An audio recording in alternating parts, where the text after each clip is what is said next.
Okay, let's dive right into a homework problem from the other night on page 20. This is number 5. Okay, and the problem is x cubed plus 12 equals 3x squared plus 4x. Now, I have an equal sign here, so that's going to tell me that I'm going to need to solve for x. And when you solve for x, the first step, remember, is set equation equal to 0. So I need to get all these terms on one side. So let's start with subtracting 3x squared. That's going to cancel.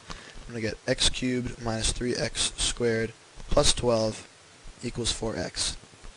Next, we'll subtract 4x from both sides. So I'll have x cubed minus 3x squared minus 4x plus 12 equals 0. Okay, done here. Now my next step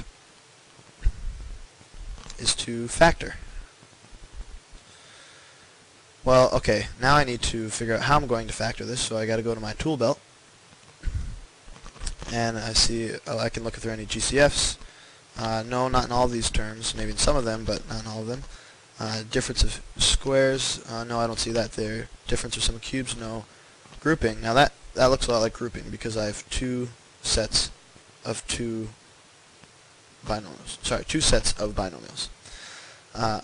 So I'm going to use the grouping tool, and let's start with this first one here. I could pull out an x squared from both of those terms. I'm left with an x minus 3. And let's see, I'll bring this sign down here. Can't forget about this sign, that's important. Pull out a minus 4. Okay, now here's the tricky part. If I pull a negative 4 out of all of this, I'm going to have left an x. Because negative 4x divided by negative 4, negative 4's cancel, I have x. And now for this 12, if I pull out a negative 4, I'm going to have a negative 3 left. Because positive 12 divided by negative 4 equals negative 3. So that's where this negative 3 comes from. Okay, so now I have two common binomials here. I can factor that out. That's going to look like x minus 3 times x squared minus 4. Now I can't forget the equal 0 here. I kind of forgot to put it here. I shouldn't have. Because that's important. We have to remember that we're solving. Okay, so now I'm not quite done. I go back to my tool belt, and I can't factor this at all.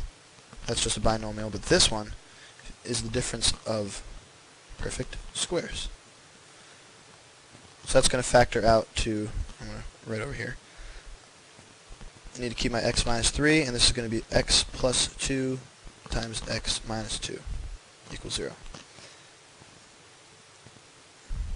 Now I drop my t's, as I like to call it, and I have three little equations here.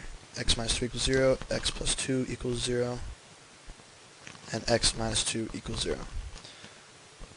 Well, I solve for x in all these equations, and I'm going to come up with x equals 3, x equals negative 2, and x equals 2. So my solution set for x is going to be negative 2, 2, and 3. And that's it.